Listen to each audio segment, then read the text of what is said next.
కాకినాడ జిల్లా రౌతులపూడి మండలం పారుపాక గ్రామంలో ప్రభుత్వ కార్యాలయాలు పక్కన ఎటువంటి అనుమతులు లేకుండా ప్రభుత్వ భూములను ఆక్రమించి ఒక వర్గానికి సంబంధించిన వ్యక్తులు మతపరమైన కట్టడాలు కట్టడాన్ని స్థానిక ప్రజలు ఖండించారు. ఇటువంటి కార్యక్రమాల వలన గ్రామంలో శాంతి భద్రతలు లోపించి మత కులపరమైన గొడవలకు దారితీస్తుందన్నారు. సంబంధిత అధికారుల దృష్టి కేంద్రీకరించి సమస్యను పరిష్కరించి సానుకూల వాతావరణాన్ని గ్రామంలో నెలకొల్పాలని గ్రామస్తులు కోరారు. కాకినాడ జిల్లా రౌతులపూడి మండలం పారుపాక గ్రామంలో మనం ఉన్నాం. ఇక్కడ ఏంటంటే గ్రామస్తులందరూ ఏకంగా ఉండి ఇక్కడ ఒక అక్రమ కట్టడం జరుగుతుందని చెప్పేసి నినాదాలతో ఇక్కడ మన ముందుకి రావడం జరిగింది. ఏంటి వివరాల్లోకి వెళ్తే ఇక్కడ సచివాలయం పక్కన ఒక ఆధ్యాత్మికమైన కట్టడం జరుగుతుందని, దానికి వ్యతిరేకంగా మేము పోరాటం చేస్తున్నామని చెప్పి తెలియజేస్తున్నారు. అలాగే ముఖ్యంగా తెలియవలసింది ఏంటంటే స్థానికులు చెప్పిన వివరాల ప్రకారం ఇక్కడ మాత్రం ఎటు మతపరమైన కానీ కులపరమైన కట్టడాలు జరగకుండా మాకు పశువులు ఎక్కువ మా గ్రామంలో ఉంటాయి కాబట్టి ఈ గ్రామానికి సంబంధించిన ఏదోటి పశువుల దొడ్డి కానీ వేరేటి కట్టి మాకు అందరికీ ఒక గ్రామస్తులందరికీ సహకరించవలసి కోరుతున్నామని చెప్పి తెలియజేసుకుంటున్నారు. వారి మాటల్లో కూడా అసలు విషయం ఏంటన్నది కనుక్కునే ప్రయత్నం అయితే చేద్దాం. సార్ నమస్తే సార్, అసలు ఏంటి మీరు ఇక్కడ నినాదాలు చేయడం గల కారణం ఏంటి? అసలు ఏంటి మీకేం కావాలనుకుంటున్నారు? అధికారులకు ఏం చెప్పాలనుకుంటున్నారు మీడియా ద్వారా? కాకినాడ జిల్లా రౌతులపూడి మండలం పారుపాక గ్రామ కల్పస్తుడు. నా పేరు ప్రకృతి జీవజీవం అండి. ఇక్కడ రైతు భరోసా కేంద్రం కట్టిన పక్క ప్లేసు పశువులు బోనుకని ఆ రోజు నియమించున్నారు. ఈ ఖాళీ స్థానాలని పారుపాకలో ఒక టీడీపీ లీడర్ గారు పడాల తిరుమల వెంకన్నరావు గారు ప్రోత్సాహంతో గాడి గోవిందు, వనుం రమేష్ తదితరులు అందరూ కూడా కలిసి రాత్రుల మీద ఇది దౌర్జన్యంగా గుంటలు తీయడం జరిగింది. కానీ అంత రాత్రి ఇది గవర్నమెంట్ స్థలం అని చెప్పేసి మీరే సూచిస్తున్నారు. అయితే గవర్నమెంట్ స్థలాన్ని అంత రాత్రి మీద చేయడం గల కారణాలు ఏంటంటారు? వారి యొక్క ఉద్దేశాలు ఏంటంటారు? దౌర్జన్యంగా ఆ కమ్యూనిటీకి స్థలం కట్టబెడితే ఆ ఓట్లు పడతాయని ఆ కమ్యూనిటీ అంటే ఏ కమ్యూనిటీ? కొప్పుల వెలమ కమ్యూనిటీకి ఆ వెలమ కమ్యూనిటీకి స్థలాన్ని అప్పగిస్తే ఆ ఓట్లన్నీ కూడా తిరుమల వెంకన్నరావు ఉన్న వర్గానికి పడతాయనే ఉద్దేశంతో ఆయన కులాలను విడగొట్టి రాజకీయం చేయడం కోసం ఈ స్థలాన్ని కబ్జా చేయడం జరిగిందండి. అంటే మీ ఊర్లో ఎటువంటి ప్రభుత్వ భూములు కానీ లేదంటే ఆధ్యాత్మికమైన కట్టడాలు కానీ లేవా? లేదా అందువల్లనే ఇక్కడ రామాలయం కట్టాలని లేకపోతే ఏదోటి ఆధ్యాత్మిక ఏదోటి కట్టాలని కమ్యూనిటీలు కట్టాలని అది ఏదోటి అందుకని నిర్ణయం తీసుకుంటున్నారు, లేదా ఆల్రెడీ ఉండగా ఇది స్వార్థపూర్తిగా జరుగుతుందని మీరు ఆశిస్తున్నారా? రామాలయాలు ఉన్నాయండి, కృష్ణాలయాలు ఉన్నాయి, అలాగే ఆంజనేయ గుడి ఉంది, వినాయకుడి గుడి ఉంది, అన్నీ ఉన్నాయి సార్. అన్నీ ఉన్నా సరే అతను రాజకీయ లబ్ధి కోసం రెండు కులాల మధ్య చిచ్చు పెడితే ఊరు విడిపోద్దని అతను సైడ్ ఒక సగం వర్గం ఉంటుందని ఉద్దేశంతో ఈ పాయింట్ ఆయన ఎన్నుకున్నాడు. కానీ ఆయనకు తెలుసు, ఎందుకంటే ఇది ప్రభుత్వ కార్యాలయాల చుట్టూ ఏం మతపరమైన కులపరమైన ఉండకూడదని జీవో కూడా ఉంది. అది ఆల్రెడీ తెలిసినా సరే ఆయన మూర్ఖత్వంగా రాత్రుల మీద గోయిలు దవ్వించాడు దగ్గరుండి. అప్పుడు వెంటనే విఆర్ఓ గారికి వాళ్ళకి కంప్లైంట్ చేసి ఆపించాం, కలెక్టర్ గారికి ఇచ్చాం, కానీ ఆగింది. మళ్ళీ ఇప్పుడు దొంగచాటుగా స్పెషల్ ఆఫీసర్తో గ్రామ సభల మీటింగ్ లేకుండా తీర్మానాలు చేయించడానికి ప్రయత్నం చేస్తున్నాడు ఆయన. అంటే తీర్మానాలు చేస్తున్నారని మీ అపోహ, మీ దగ్గర ఏమైనా దానికి సంబంధించిన ఆధారాలు ఉన్నాయా?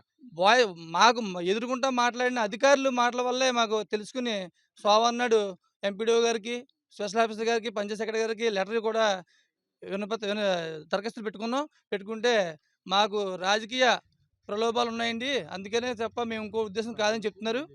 ఉద్దేశం తప్ప ఇంకోటి ఏం కాదండి. కానీ ఈ స్థలం ఆ కమ్యూనిటీ ఆక్రమించైతే వేరే స్థలం దీని పక్కన ఇంకో కమ్యూనిటీ ఆక్రమించేసుకుంటే మొత్తం బిల్డింగ్ ₹1,00,00,000 బిల్డింగ్ కూడా నిరుపయోగం ఉండిపోతాయని మా ఉద్దేశం తప్ప ఈ స్థలంలో మాత్రం ఎట్టి పరిస్థితుల్లో కూడా నిర్మాణం జరగకూడదని ఎమ్మెల్యే గారికి మేము అలాగే అధికారులు కూడా విజ్ఞప్తి చేసుకుంటాం. అలాగే ఇక్కడ వాస్తవానికి ఏంటంటే ఇక్కడ ఏదో కట్టడం జరుగుతుంది, అది మాత్రం మీ దృష్టికి వచ్చింది. అది మీరు అక్రమ కట్టడం లేకపోతే ఏదో కడుతున్నారని మీరు అనుకుంటున్నారు. అంటే అధికారులు మీరు కలిసినప్పుడు వారు ఏమేమి మీకు సూచించడం జరిగింది? అది ఏ ప్రపోజల్ పెట్టి ఇక్కడ ఈ గుంతలు కానీ ఇది కానీ తీయడం జరిగింది? ప్రపోజల్ అయితే ఏం లేవండి. అక్రమంగానే వాళ్ళు దౌర్జన్యంగా వచ్చారు. కానీ మొన్న సోమవారం మాత్రం మండల ఆఫీస్లో గ్రీవెన్స్లు ఇస్తే మాత్రం ఎంపీడీఓ కడితే మీకు ఇబ్బంది అని అడిగాడు ఆయన. అడిగితే నేను ఆ విషయం కూడా చెప్పాను. నేను గత రెండు కులాల మధ్య గొడవలు జరుగుతాయండి, మళ్ళీ వేరే కులం వస్తుంది, మళ్ళీ వాళ్ళతో గొడవలు జరుగుతాయి, కానీ ప్రభుత్వ ఆస్తుల చుట్టూ మాత్రం ఎటువంటి మతపరమైన కులపరమైన నిర్మాణాలు ఉండకూడదండి, అది ఆల్రెడీ మీకు తెలుసు కదంటే చర్చిస్తాం చూద్దాం అన్న తప్ప దానికి పూర్తిగా చర్యలు తీసుకోలేదండి. నోటీసులు ఇవ్వమని చెప్పి నోటీసు కూడా ఇవ్వలేదు. వాళ్ళు దౌర్జన్యంగా దీని మీద వస్తున్నారని రావడానికి చూస్తున్నారు. దీని ప్రోత్సాహం పడాల తిరుమల వెంకన్నరావు డైరెక్ట్గా ఇండైరెక్ట్గా రెండు కూడా చేసేస్తున్నాడు. కానీ ఇది ఏమనంటే ఎమ్మెల్యే గారు అన్నని చెప్తున్నారు. కానీ ఇది ఎమ్మెల్యే గారి దగ్గర వెళ్ళాలి, ఈ విషయం వెళ్ళి ఎమ్మెల్యే గారు దీని మీద పరిష్కారం కూడా చేయాలని మేము మీడియా ద్వారా మీరు ఎమ్మెల్యే గారికి ఏదైనా సూటిగా మీడియా ద్వారా చెప్పాలనుకుంటే ఏం చెప్పాలనుకుంటున్నారు? పారుపాకలో ఇప్పుడు దాకా ప్రశాంత వాతావరణంలో బతికిన అన్ని కులాలని కూడా ఇప్పటి నుంచి కుల మత భేదాలతో రెచ్చగొట్టొద్దని మేడం గారికి విజ్ఞప్తి చేస్తున్నాం. ఈ స్థలం విషయంలో తగిన చర్య తీసుకుని గవర్నమెంట్ ఆ ఆఫీసుల చుట్టూ ఎటువంటి మతపరమైన, కులపరమైన బిల్లులు ఉండకూడదని తెలిసి కూడా ఆమె ప్రోత్సాహం చేస్తుందని నాయకులు చెప్పుకుంటున్నారు. కానీ మేడం గారు దీని మీద చొరవ తీసుకుని ఈ ఆస్తుల్ని పరిరక్షించి మా ఊళ్ళో కులాలకు మధ్య గొడవలు లేకుండా పరిరక్షించాలని మేము మీడియా ద్వారా తెలియజేసుకుంటున్నాం. Thank you. స్థానికులు తెలిపిన వివరాల ప్రకారం మనం చూసుకుంటే ఇక్కడ గుంతలు తీసి ఆల్రెడీ కట్టడం నిర్మాణానికి అంతా కూడా జరుగుతూనే మనకి సూచనలు అయితే కనబడుతున్నాయి.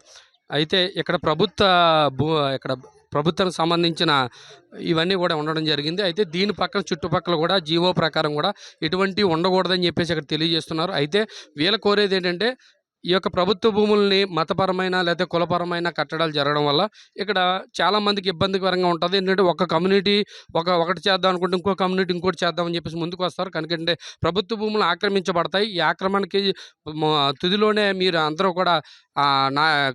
కూడా ప్రజలందరూ కూడా ఇక్కడ వందలుగా తరలి వచ్చారు. వీళ్ళందరూ కోరుకునేది ఒకటే, ఈ యొక్క ఎటువంటి కట్టడాలు కట్టకుండా ప్రజలకు ఉపయోగకరంగా, గ్రామానికి ఉపయోగకరంగా ఉండే ఏదైనా కట్టడం కట్టాలి తప్ప ప్రభుత్వ ఆస్తులో ప్రభుత్వ కార్యాలయాలు నిర్మించాలనే నినాదంతో తీసుకెళ్ళడం జరుగుతుంది.